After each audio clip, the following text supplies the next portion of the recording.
De Deus neste momento. Meu Deus, eis aí teu servo, Senhor, o qual o Senhor vai usar nessa noite para ministrar a palavra do Senhor. Usa ele grandemente, Pai, para falar aquilo que o Senhor tem preparado para essa noite. Não deixa ele falar dele não, Senhor, mas falar do Senhor, aquilo que o Senhor quer falar. Abre o nosso entendimento, abre os nossos ouvidos para que possamos ouvir a tua palavra. E nos dê entendimento para que possamos colocar em nossa vida e praticá-la de acordo com o que o Senhor quer. Em nome de Jesus eu oro, apresento teu filho aos ti e te louvo. Em nome de Jesus. Amém. Glória a Deus. Mais uma vez feliz por ver a Cris aqui. Glória.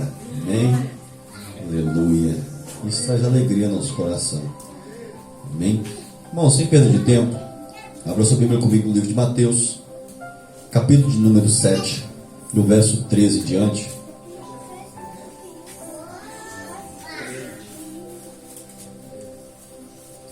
Quem me ouviu pela manhã vai ter que ouvir agora de novo. Aleluia. Mateus capítulo de número 7, do verso 13 em diante. Todos encontraram? Amém. Diz assim: entrai pela porta estreita, porque larga é a porta e espaçoso é o caminho que conduz à perdição, e muitos são os que entram por ela. Porque estreita é a porta, e apertado é o caminho que leva à vida, e poucos há que a encontre. Acautelai-vos, porém, dos falsos profetas que vêm até vós vestidos de ovelha, mas interiormente são lobos devoradores. Por seus frutos conhecereis. Porventura colhe-se uva de espinheiros ou figo de abrolhos? Assim toda árvore boa produz bom fruto, e toda árvore má produz frutos maus. Não pode a árvore boa dar maus frutos, e nem a árvore má dar bons frutos. Toda árvore que não dá fruto corta-se e lança-se no fogo. Portanto, pelos seus frutos os conhecereis. Nem todos que me dizem Senhor, Senhor, entrará no reino do céu, mas aquele que faz a vontade do meu Pai que está no céu. Muitos me dirão naquele dia: Senhor, não profetizamos nós em teu nome, e em teu nome expulsamos demônios, e em teu nome fizemos maravilhas? Então lhes direi abertamente: nunca vos conheci. Apartai-vos de mim, vós que praticais iniquidade. Todo aquele, pois, que escuta as minhas palavras e as pratica, assemelhá-lo-ei a um homem prudente, que edificou a sua casa sobre a rocha. Desceu a chuva, correram os rios, e assopraram os ventos, e combateram aquela casa, e não caiu, porque estava edificada sobre a rocha. E aquele que ouve as minhas palavras e não as cumpre, compará-lo-ei a um homem insensato, que edificou a sua casa sobre a areia. Desceu a chuva, correram os rios, assopraram os ventos, combateram aquela casa e caiu. E foi grande a sua queda. Amém? Vamos orar. Pai, no nome do teu Filho amado Jesus Cristo, mais uma vez nós te louvamos, te exaltamos e te damos graça. Que nesta hora, Senhor, que eu diminua, que o Senhor cresça, que o Senhor possa falar, Senhor, o coração da tua igreja. Ó Pai, em nome de Jesus eu peço a Ti, eu rogo ao Senhor, que o Senhor repreenda agora toda ação maligna no mundo espiritual que vem para impedir que o teu povo, Senhor, receba boa parte da tua palavra. Ó Pai, toma, Senhor, a direção, fica conosco, e se conosco é o que nós te pedimos no nome de Jesus. Amém? Poder sentar dando glória aquele que vive, aquele que reina para todo e todo sempre. Glória a Deus. Esses textos a qual o Senhor colocou no meu coração para compartilhar com a igreja hoje são textos bem conhecidos, mas são textos que é de suma importância para a igreja nesses últimos dias. Quem teve pela manhã aqui viu um fato inusitado que ocorreu. Não é de prática, não é de costume em escola dominical acontecer o que aconteceu hoje. Mas eu creio que o Senhor permitiu que tudo isso acontecesse para que ficasse um alerta para aqueles que aqui estavam. de como o mundo espiritual ele age mediante ao mundo físico. E muitas vezes nós não ligamos muito com o mundo espiritual, estamos mais preocupados com esse tempo presente, com esse mundo ao qual nós estamos, né? Porque tudo nós vemos, tudo nós apalpamos, então nós damos mais ênfase a esse mundo do que ao mundo espiritual.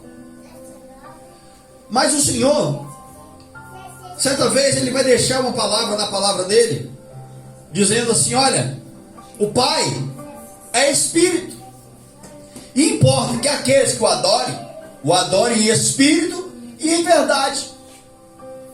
Mas nós vivemos em um mundo físico. Em contrapartida, o Senhor é Espírito, então Ele exige de mim e de você uma adoração espiritual. É simples assim. Então, como nós podemos, então, colocar o mundo físico e o mundo espiritual em paralelo? Como é que nós podemos colocar a balança? Como devemos viver fisicamente e espiritualmente, ambos têm que andar juntos. Nos dias atuais, viver em espírito e viver nesse tempo é como misturar água e óleo. Se vocês pararem para observar, aqui é um azeite, e embaixo uma mistura de mirra. Vocês veem que basicamente não mistura. Em cima está o azeite, que ele é mais leve, e a mirra, que é mais densa, ela fica por baixo. Hoje nós vivemos em um tempo onde as pessoas não estão mais preocupadas com o tempo vindouro. Elas não estão mais preocupadas com as coisas eternas. A gente se preocupa muito e está muito ligado a essa terra. Isso é um fato. Nos preocupamos com a conta de luz, com a conta de água, com o amanhã, e esquecemos que o Senhor disse: olha, não vos preocupei com essas coisas. O amanhã não pertence a nós, ele cabe ao Senhor. A Bíblia fala: basta cada dia o seu mal. Então por que nós vivemos dissolutamente preocupados com o que há de acontecer amanhã? Essa palavra, irmãos, ela não corta tanto aí quanto aqui. Primeiro aqui. Porque assim, nós somos humanos, e desde a natureza de Adão, desde que Adão pecou lá no Éden, essa natureza pecaminosa está subjugando a raça humana. Só que para nós que hoje servimos a Deus, que professamos a fé em Cristo, que dizemos que somos cristãos, nós temos que pensar e agir de forma diferente. Mas não é assim que nós temos vivido nesses últimos dias. Nós preocupamos muito com as coisas terrenas. Nos preocupamos muito em granjear tesouros nessa terra, e esquecemos que o Senhor nos ensina que nós devemos procurar granjear tesouro no céu. Quem é dessa terra? Nós nascemos aqui, fomos criados aqui, mas não somos daqui. Quando nós olhamos para Deus falando: Noé, olha Noé, eu tenho visto a humanidade vir, e o seu pecado chegou até as minhas narinas, e eu decidi, porque eu me arrependi de ter feito homem na terra. Contrapartida, nós vemos o texto que Isaías diz que Deus não é homem para que minta, e nem filho do homem para que se arrependa. Mas então nós vemos Deus em um diálogo com Noé dizendo que se arrependeu de ter feito homem na terra. Se nós não lermos o texto e o contexto, nós podemos entender, irmãos, que isso se torna uma heresia. Nós esquecemos de ler quando o Senhor vai terminar de falar essa frase com Adão, com Noé. Ele fala: e me arrependi de ter feito o homem na terra. Deus estava dizendo que o homem já poderia ter sido feito no céu, em um estágio eterno, para adorar o Senhor eternamente. Quando Deus cria o homem e coloca no jardim do Éden, a intenção de Deus era qual? Qual era a função que Deus havia dado ao homem? Cuidar do jardim. Veja bem, irmãos, às vezes nós entendemos que Deus havia criado o homem para cuidar do jardim, mas não. Deus criou o homem com outro intuito. Deus criou o homem para fazer o homem adorar a Deus. E vou explicar por quê. Havia um ser lá no céu, antes da criação do homem e da terra, um ser chamado Lúcifer. Ele era o querubim ungido da guarda. Esse ser foi criado e dotado de uma beleza que os demais anjos não tinham. Ele era conhecido como estrela da alva, e ele levava uma terça parte dos anjos a adorar a Deus.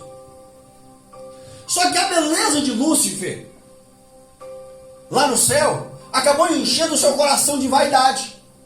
E ele acertou no seu coração que queria ser igual a Deus. Então ele começa a arquitetar o seu plano, e ele convence muitos dos anjos, que era basicamente o coral celeste. Ele convence o coral a se levantar contra o Altíssimo. Então ele vai tentar levantar-se contra o Senhor. E enquanto ele estava planejando e arquitetando se levantar contra o Senhor, falou assim: olha, eu subirei às estrelas do céu, colocarei o meu trono acima do trono de Deus. E ele fala: eu serei semelhante ao Altíssimo. Essa foi a intenção de Lúcifer. Lúcifer queria receber a mesma graça e glória que o próprio Deus recebia. Quando ele tenta se levantar contra o Senhor, então o Senhor lança ele do céu para esta terra que nós estamos vivendo hoje. No livro de Lucas, Jesus ele vai declarar assim: eu vi Satanás descer do céu como um relâmpago e cair na terra. Quando o Senhor relata esse verso, nós olhamos que quando Satanás é lançado nessa terra, no livro de Gênesis capítulo 1, no verso 1, vai dizer assim: olha, e no princípio criou Deus os céus e a terra. Ponto. No verso 2 vai dizer que a terra era vazia e sem forma, mas o Espírito de Deus pairava sobre a face das águas. Quando Satanás cai na terra, no capítulo 1, no verso 2, a Bíblia fala que a terra estava em um estado inanimado. A terra, tudo que havia nela, estava destruído. Não havia criação. Mas Satanás tinha sido lançado aqui. E quando o Espírito de Deus se está movendo sobre a face das águas, qual é a intenção do Espírito se mover sobre a face das águas, haja visto que não havia criação na terra? Satanás estava preso. E quem aprisionava ele era o Espírito de Deus. Então o Senhor começa agora a criar este mundo que nós vemos. Ele criou a terra, criou o mar, fez separação entre as águas do céu, fez separação entre as águas da terra, criou porção seca. Ele fez a terra brotar animais, os mares criar os animais que lhe vivem. O céu agora, ele tem os seus pássaros que ali voam. Mas então, depois de toda essa criação, Deus fala, une-se a Trindade, e eles dizem: agora façamos o homem segundo a nossa imagem, conforme a nossa semelhança. Entenda uma coisa: para Deus criar toda a terra, Deus usou a palavra. No livro de João fala que no princípio ele era o Verbo, e o Verbo estava com Deus. Sem ele, tudo que nós vemos, tudo que há, não haveria ser feito se não fosse por ele. Mas quando Deus resolve criar o homem, esse ser que é segundo a sua imagem, segundo a sua semelhança, ele une a Trindade e fala: façamos o homem segundo a nossa imagem e segundo a nossa semelhança. Então Deus cria o homem. Deus pega o barro, a argila, forma um ser com um corpo, porém é um corpo inanimado, não tem vida. Então Deus sopra em suas narinas o fôlego de vida, e o homem se torna um ser vivente. E glória a Deus por isso. Satanás está preso na eternidade, está vendo Deus criando um homem, um ser dotado de inteligência, que é segundo a imagem e semelhança de Deus. E Deus agora dá uma ordem ao homem. Que ordem seria essa? A princípio, cuidar do jardim. Mas veja bem, Deus está lá no jardim procurando uma comunhão, procurando um amigo para estar ao seu lado. Por isso que nós fomos feitos imagem e semelhança do Senhor. Deus está procurando comunhão com o ser humano. Não é maravilha que o próprio Deus fala que toda variação do dia ele descia ao jardim para ter um diálogo com Adão? Coisa linda, irmãos. Coisa linda quando Deus ele encontra em um ser humano um porto onde ele pode sentar e conversar, dialogar como simples amigos. É coisa muito linda.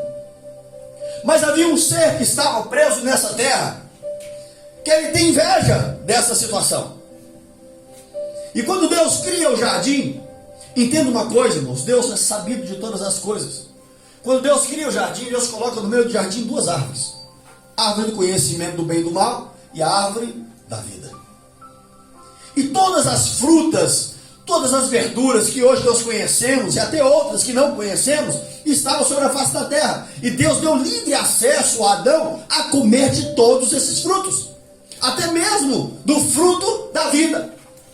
Mas o fruto do conhecimento do bem e do mal, Deus vai trazer um alerta a Adão. Fala: olha, Adão, de todas as árvores que estão no jardim você pode comer, mas essa árvore em específico não coma, porque se você comer, você certamente morrerá. É muito linda essa história. E por obediência, Adão obedece ao Senhor e come das demais frutas. Porém, a árvore do conhecimento do bem e do mal, não. Certo dia Deus chama Adão: Adão, eu preciso que você dê nome aos animais. Então Deus senta com Adão e Deus vai chamando cada animal e Adão vai dando nome a cada um deles. Até chegou o seu dia que ele acabou de ter dado nome a todos os animais, aos pássaros, às aves, aos répteis, aos animais que estão no mar. Adão vê que cada animal tinha uma parceira, porém não se achava adjuntora para ele. Eu tenho certeza que Deus, como ele é onisciente, ele escuta: poxa vida, meu filho, ele está triste, porque o leão tem a leoa, o bode tem a ovelha, a vaca tem o boi. Porém, meu filho, ele viu que não tem uma companheira, uma adjuntora para ele. Aí a palavra do Senhor fala que Deus coloca Adão em um estágio de sono. Deus dá-lhe uma anestesia em Adão, e Adão cai anestesiado no chão. Enquanto ele está anestesiado, o próprio Deus, que já estava ali com Adão, tira uma de suas costelas e forma a mulher, a varoa. E quando Adão acorda da anestesia, ainda tonto, ele vê aquela mulher e pergunta: mas Senhor, quem é essa? Que nome eu vou dar para ela? Olha, Adão, esta mulher foi tirada de ti, de uma das tuas costelas. Portanto, ela será chamada varoa, porque do varão foi tomado. Coisa linda. Adão agora tem uma companheira com ele ali no jardim. A Bíblia fala que de todos os animais que havia no jardim, havia um em especial, que era muito esperto, muito inteligente. Eva, certa vez, ela estava pegando frutas. Enquanto ela estava sozinha, ela foi abordada por uma voz lá no meio do jardim. Uma voz que dizia: Eva. Eva se assusta. Quando ela olha, ela se depara com a serpente em cima da árvore do conhecimento do bem e do mal. E eu tenho certeza que o diálogo entre Eva e a serpente era: oi, Eva, tudo bem? Como você está? Esses frutos estão todos novos, né? Coisa linda, esses frutos são bons. Você já viu esse fruto aqui, Eva? Eu falei: sim, conheço. O meu esposo, ou varão, Adão, falou que nós podemos comer de todos os frutos, mas Deus, que nos criou, falou para nós não comermos desse fruto, porque no dia que nós comermos dele, certamente nós vamos morrer. E a serpente: que Deus falou isso mesmo? Ah, eu acho que não, Eva. Sabe por que Adão deve estar com medo de você comer desse fruto? Porque Deus sabe que no dia que você lançar a mão e comer desse fruto, você será igual a Deus.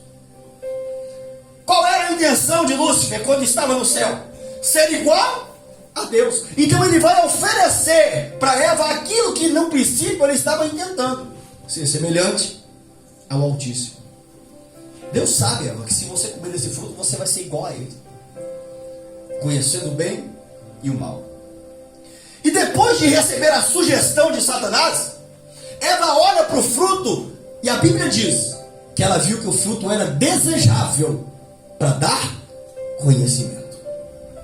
Então ela lança a mão daquele fruto E ao lançar a mão daquele fruto e comer, a Bíblia fala que os seus olhos se abriram instantaneamente. E ela passou a ser conhecida daquilo que é certo e daquilo que é errado. É muito bonita essa história. É lindo demais, irmãos. Mas, pastor, o que tem a ver a história de Adão e Eva com o texto ao qual o Senhor diz? O primeiro texto diz o quê? Entrai pela porta. Por que o Senhor nos manda entrar por uma porta estreita? Qual é a necessidade dessa porta estreita na vida do crente? Por que dessa porta estreita? Entenda bem. Quando o Senhor, Ele não dá uma ordem, Ele dá um conselho a Adão: não coma do fruto. Porque há consequências para aquele que come desse fruto.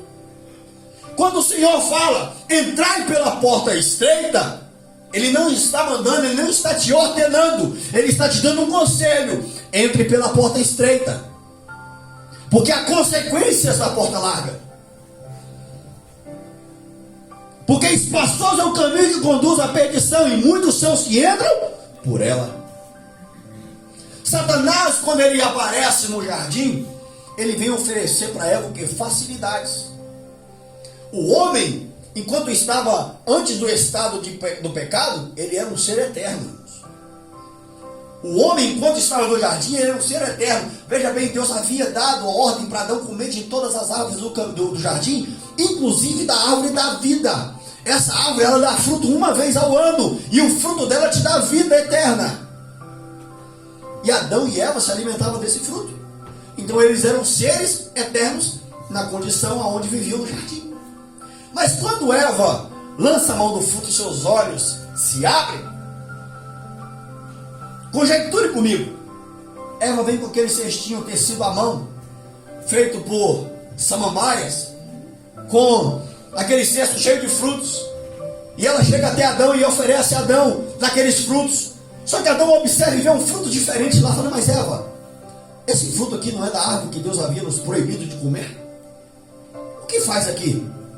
Você porventura pegou deles? E falou: olha, Adão. Eva dialogando com Adão: Deus nos enganou. Deus falou que se nós lançássemos mão desse fruto, nós morreríamos. Mas como assim, Eva?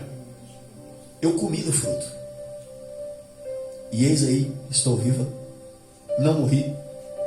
Como assim, Eva? Você comeu do fruto? Sim. E é só o que vivia na Silva. E agora eu sei o que é certo e o que é errado. Por isso eu estou dizendo: Deus nos enganou. Adão vê Eva naquele estado, tendo mais consciência do que o próprio Adão. Então ele também lança a mão do fruto e come. E os seus olhos instantaneamente foram abertos. E a Bíblia fala que o homem e a mulher viram que estavam nus, sem roupa, no jardim. Então eles correm para vestir a sua nudez, pegam folhas e colocam sobre as suas partes íntimas. Só que Deus, como é de costume, toda viração do dia ele vinha para ter um diálogo com Adão. Dessa vez Deus vem. E quando o homem ouve os passos, não a voz, os passos de Deus no jardim, ele corre e se esconde. Então Deus fala: Adão, onde você está, Adão? E Adão, no meio das folhagens, escondido, ele fala: Senhor, eu estou escondido, porque eu vi que o Senhor está me procurando, e eu estou nu. Então Deus pergunta: mas quem te disse que você está nu? Porventura comeste do fruto que eu te disse para não comer? Então Adão se apresenta diante de Deus com a sua companheira. E Deus interroga Adão, e Adão fala: Senhor, a mulher que tu me deste, ela me fez comer do fruto. Mulher, por que tu fizeste isso? Ah, Senhor, a serpente, ela me enganou. E o Senhor pergunta: serpente, por que você fez isso? A serpente não sabia nem onde que estava, tadinha. E Deus agora, Ele vai castigar os seus filhos. Mas na verdade não foi um castigo. Deus tira o homem do jardim para proteger o homem. Deus não está castigando o ser humano, Deus está tirando o homem do meio do jardim para protegê-lo. Como assim, pastor? Lembra? Satanás, enquanto estava no céu, ele pecou contra o Senhor lá em cima do céu. E por ter pecado em um corpo eterno, ele foi condenado eternamente. Quando Adão e Eva lançam a mão do fruto do conhecimento do bem e do mal, Deus imediatamente veste eles com uma nova vestimenta. Ali traz as consequências. O homem teria que trabalhar para sustentar a sua família, a mulher teria dores de parto, a serpente não teria mais pernas e rastejaria e comia do pó da terra. E Deus vai colocar inimizade entre a mulher e a serpente, entre a serpente e a mulher. Deus agora veste eles com pele de ovelhas, simbolizando o primeiro sacrifício, o sacrifício de Cristo, lá mesmo no Éden. E Deus agora os tira do jardim. Mas pastor, então Deus castigou o ser humano? Não. Deus tira o homem e a mulher do jardim, porque se o homem comesse do fruto da vida, eles seriam como o diabo, culpados eternamente. E sendo culpados em um corpo eterno, jamais poderiam alcançar o perdão e a misericórdia de Deus. Então por esse motivo Deus os arranca de lá e coloca a espada flamejante do querubim, guardando aquele lugar, para que ninguém o encontrasse e entrasse naquele jardim. Veja bem que a porta estreita que o Senhor havia oferecido para Adão era o quê? Cuidar do jardim, alegrar o coração de Deus, ter uma comunhão com Deus, mas é perdido pela desobediência lá mesmo no Éden. Então Deus, desde que Adão pecou até os dias atuais, tem procurado, buscado pessoas para ter esta comunhão, para ser o seu amigo, para ser o seu colega. Então durante todo esse tempo Deus vem buscando. Por isso que a Bíblia fala que os olhos do Senhor estão à procura. Se Ele está à procura, é porque não está encontrando verdadeiros adoradores. Desde o Éden, Deus tem procurado. Deus vai encontrar um homem, depois desse fato, lá na terra de Ur dos Caldeus, um homem chamado Abrão. Abrão é um homem que vivia em uma cidade onde o povo, a principal renda da cidade era tecer imagem de esculturas. E quando Abrão escuta a voz de Deus pela sua primeira vez, e a voz de Deus vem dizendo: Abraão, sai da tua tenda, da terra da tua parentela, e vai para uma terra que eu te mostrarei, e eu farei de ti uma grande nação. Abraão ouve esta voz, e quando ele ouve a voz de Deus, aquilo queima no seu coração, e ele entende que esse é o mesmo Deus que perdeu a comunhão com o homem lá no Éden. Deus agora está procurando e encontra Abraão na terra de Ur dos Caldeus, e ele, por obediência, sai, assim como Deus havia lhe falado. Ele pega sua esposa, sua meia-irmã chamada Sarai, e vai para a terra de Canaã, uma terra desconhecida. Abraão vai, leva sua esposa, alguns servos, e leva o seu sobrinho Ló com ele. Só que em determinado tempo, Abraão peca contra o Senhor. Quando Abraão estava chegando perto da terra dos egípcios, o povo egípcio viu Sarai. Sarai, a Bíblia fala que era uma mulher formosa à vista. E Abraão, com medo de ser morto pelos egípcios, ele diz à sua esposa e meia-irmã, dizendo: olha, não diga a eles que você é minha irmã, a minha esposa, mas diga a eles que você é minha irmã, porque por amor a ti, certamente eles me matarão. E a Bíblia fala que Sarai era formosa aos olhos do Senhor. E o rei do Egito, o faraó da época, ele vê Sarai e vê que de fato ela era formosa, então pega Sarai como uma de suas esposas. Só que antes do rei do Egito se chegar a Sarai, Deus aparece a ele em sonho, dizendo: não toques nessa mulher, porque essa mulher é de um profeta, ela é casada. Se você tocar nela, você e toda a nação sucumbirá perante os meus olhos. O faraó acorda assustado e vai até Abraão e fala: por que você me omitiu que ela é tua esposa e disseste que é tua irmã? Em parte, Abraão não mentiu, porque de fato ela era filha do mesmo pai, porém não da mesma mãe. Então ele pega sua esposa e restitui a Abraão. Mesmo assim, Deus procurando comunhão com o ser humano, e o ser humano ainda peca contra o Senhor.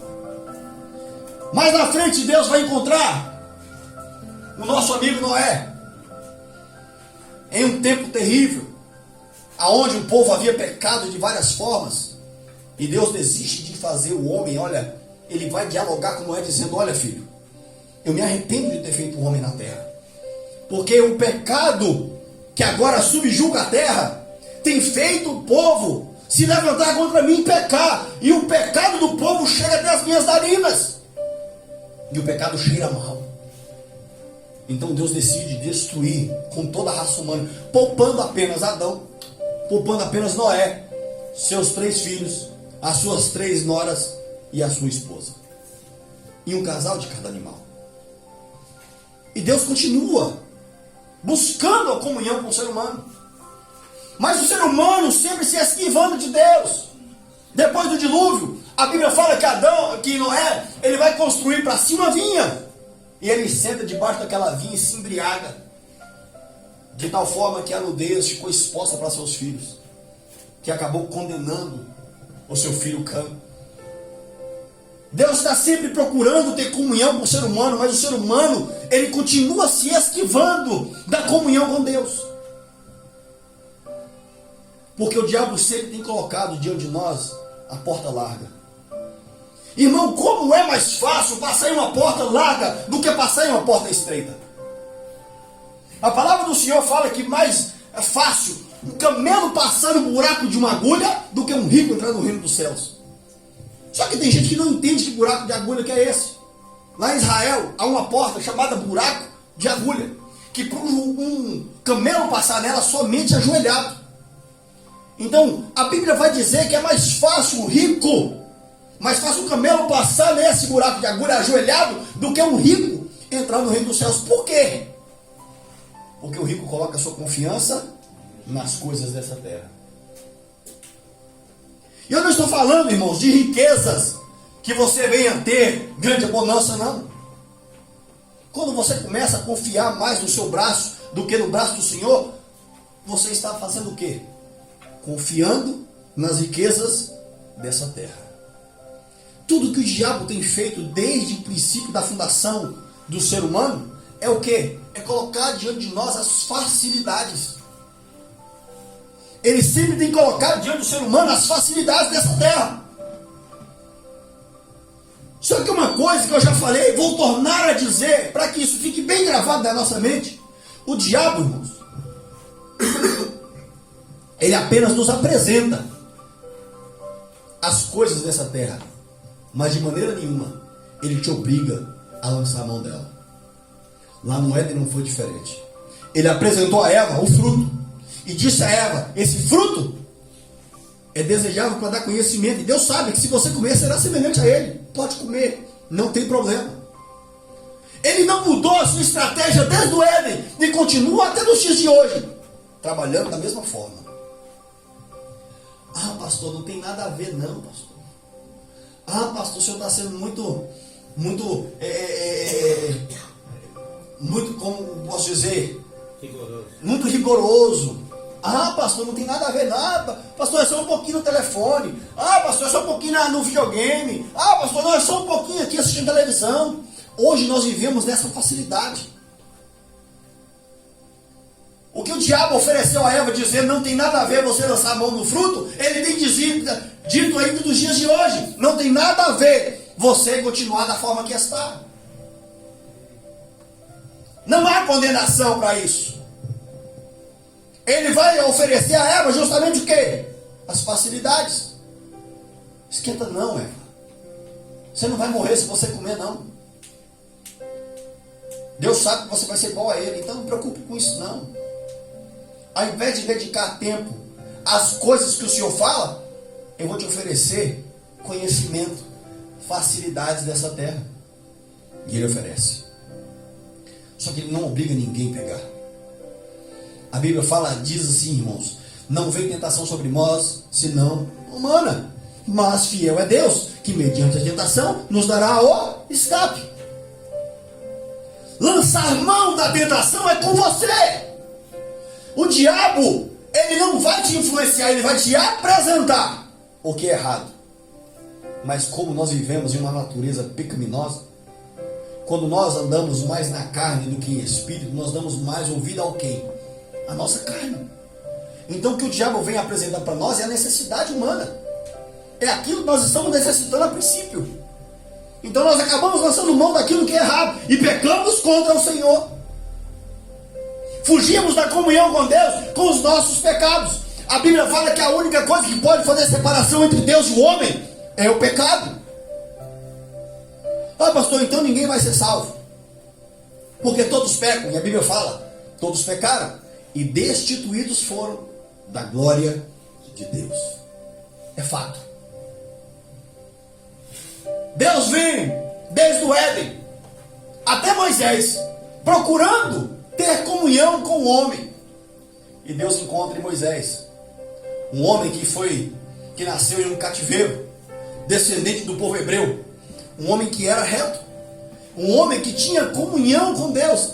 A comunhão que Moisés tinha com Deus era tão grande que eles falavam face a face. Certa vez Moisés, com tanta comunhão, fala: Senhor, eu quero te ver, eu quero ver o Senhor. E fala: olha, Moisés, eu vou passar na fenda da rocha e você me verá. E a Bíblia fala que o Senhor passou na fenda da rocha, Moisés viu as costas do Senhor.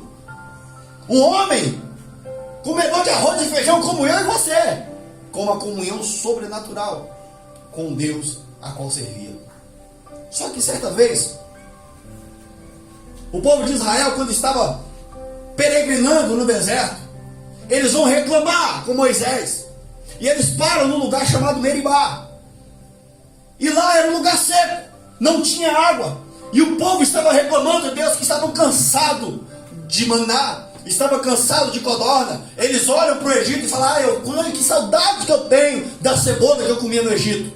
Moisés, nós estamos nesse deserto passando fome, porque não tem comida. Nós estamos cansados desse pão maldito. Nós estamos cansados de codorna. E agora nós estamos a ponto de morrer de sede, porque não tem água. Moisés entra para a tenda da congregação. E assim que Moisés entra para a tenda da congregação, Deus, ele desce em uma nuvem espessa em cima da arca da aliança, e ali ele vai ter um diálogo com Moisés. E ele fala: olha, Moisés, esse povo é duro, eu sei, mas você vai me glorificar diante desse povo, porque eles estão reclamando que vão morrer de sede. Há uma rocha diante de você, conversa com a rocha, e eu vou fazer dela sair águas que purificam. E o povo, enquanto Moisés está saindo da tenda com o seu cajado na mão, o povo: e aí, Moisés, nós vamos morrer de sede ou não vamos? O que você vai fazer? Eles incitam a ira de Moisés. A Bíblia fala que Moisés era um homem manso, que depois dele e antes dele nunca houve. Só que agora Moisés está irado, com o cajado na mão na frente da rocha. Então Moisés bate 3 vezes com o cajado naquela rocha, e ela brota água e o povo se refresca. É lindo demais a história. Só que agora Moisés não quis nem tomar água, volta para a tenda. E o Senhor agora vai ter um diálogo com Moisés: mas Moisés, o que foi que você fez? Eu não tinha te dito que era apenas para você conversar com a rocha, mas você vai ferir a rocha. Essa rocha simboliza Cristo.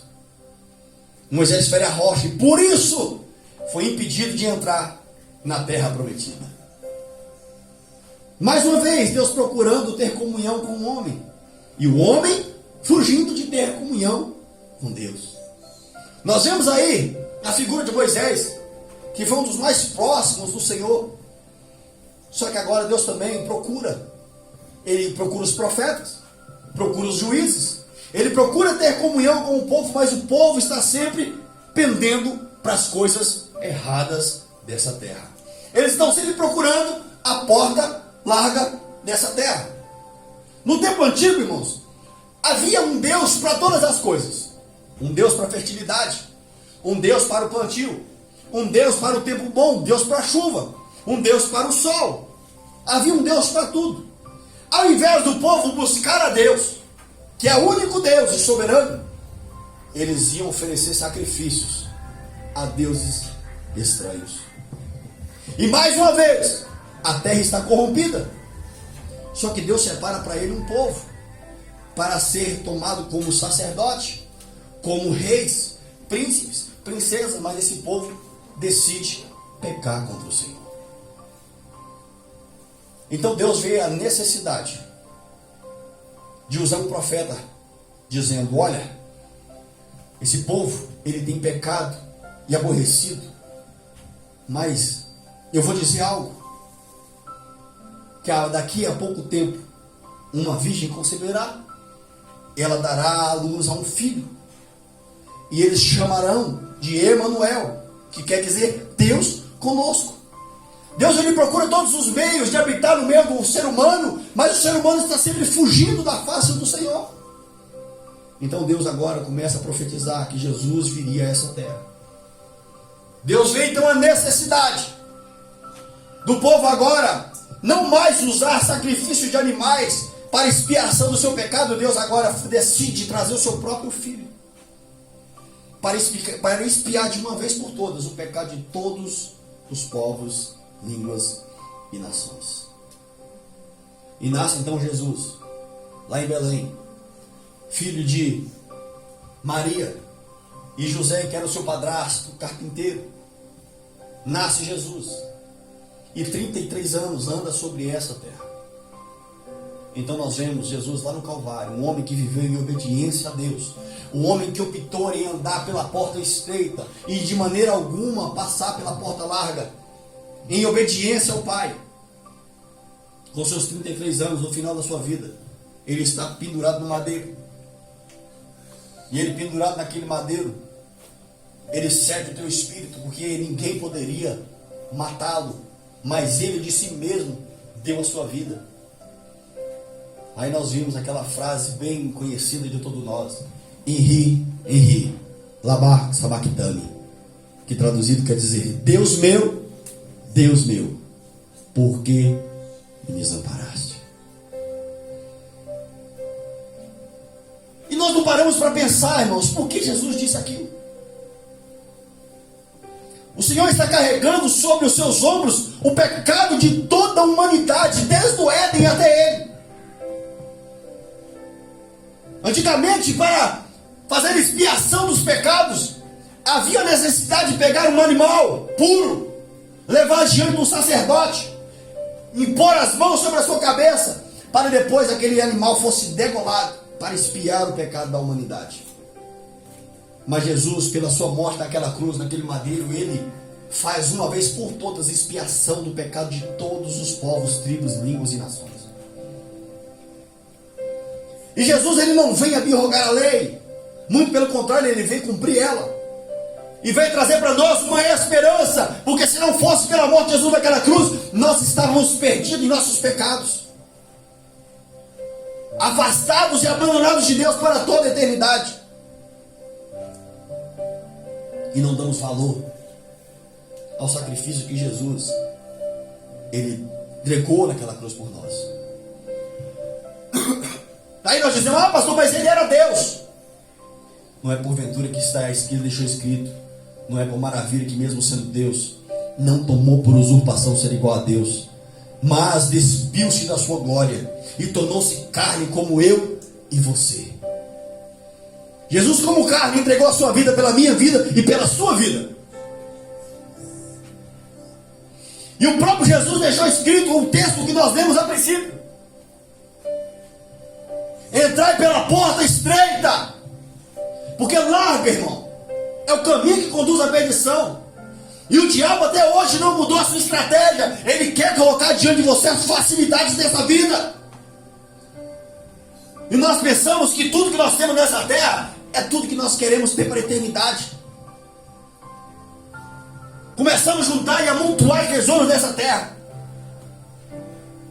Aí vem um ladrão e rouba. Aí nós ficamos tristes, abatidos, querendo saber porquê dos porquês. O Senhor exige de mim e de você, irmãos, apenas obediência. Que se obedeça a sua palavra. Mas nós optamos em desobedecê-los. É triste a realidade, irmãos, que esse mundo passa. Porque nós damos mais valor às coisas terrenas do que às coisas eternas. Valorizamos demais as coisas que tem nessa terra e esquecemos de buscar as coisas terrenas. Nos preocupamos com tudo, menos com o céu. Jesus, ele deixa uma receita para todos nós. Ele fala: buscar primeiro o reino dos céus, a sua justiça, e estas coisas vos será acrescentada. O salmista Davi deixou lá no livro de Salmos escrito: fui moço e hoje sou velho, mas nunca vi um justo desamparado, e nem sua descendência mendigar o pão. Você confia em quem então? Aonde você deposita a sua confiança?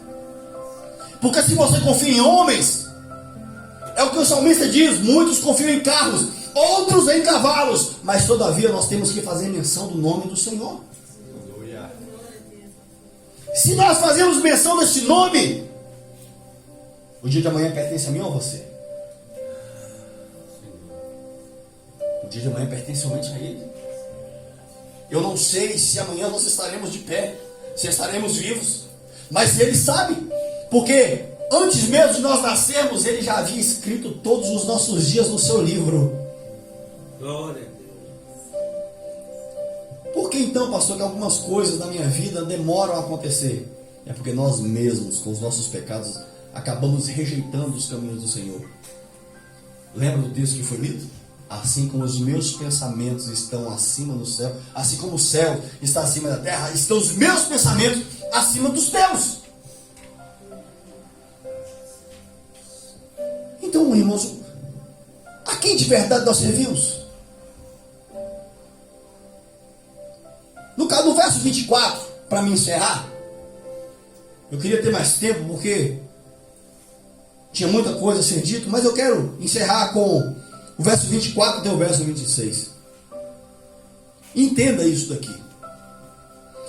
Todo aquele, pois que escuta as minhas palavras e as pratica, assemelhá-lo-ei a um homem prudente, que edificou a sua casa sobre a rocha. Lembra da rocha que nós falamos? E desceu a chuva, correram os rios, assopraram os ventos, combateram aquela casa e não caiu, porque estava edificada sobre a... Quem é a rocha? Quem Moisés feriu? Que era Jesus. Verso 26 é terrível, irmãos. Eu não gosto do verso 26, mas nós temos que falar.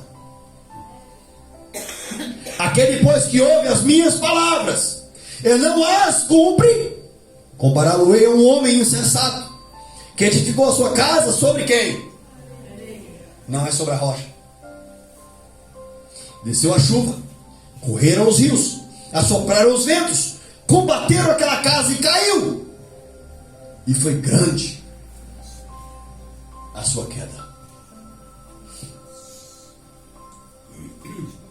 Irmãos, o problema aqui, irmãos, não é apenas a queda de uma casa física, de algo feito de materiais inanimados. É a nossa casa espiritual, é essa matéria. Quando nós deixamos de cumprir a palavra do Senhor e queremos andar segundo as nossas vontades, os nossos querer, se nós não edificarmos a nossa casa sobre a rocha e confiarmos que essa rocha pode brotar águas de vida, a nossa casa pode cair. Não apenas cair fisicamente, mas espiritualmente também. Jesus deixou escrito na sua palavra, dizendo: olha, não temeis ao homem que pode matar o corpo, mas temeis a Deus, que pode tanto matar o corpo como lançar a alma no inferno. Não é desejo do Pai, irmãos, que o homem vá para o inferno. Deus não criou o inferno para o homem, mas o homem, pelo pecado, pela desobediência, acaba parando lá. O inferno foi criado para o diabo e seus anjos, porque havia pecado em um corpo eterno. E enquanto estamos nesse corpo que não é eterno, o Senhor está nos dando oportunidades de alcançarmos a eternidade ao seu lado. Nós não podemos desperdiçar essa oportunidade que Ele nos dá para passar a eternidade longe do nosso Senhor, recebendo o castigo que aquele ser eterno recebeu e está eternamente condenado. Então cuide de hoje, irmãos. Não estou dizendo para você cuidar amanhã. Não estou dizendo para você fazer o melhor amanhã. Não estou dizendo para você fazer o melhor hoje. Porque amanhã pode ser tarde demais. Amém? Glória a Deus. Eu passo a palavra para o pastor Júlio, em nome de Jesus. E que os irmãos guardem essa palavra no coração, em nome de Jesus. Pastor Júlio. Glória a Deus, né, igreja? Louvado seja o Senhor por essa palavra.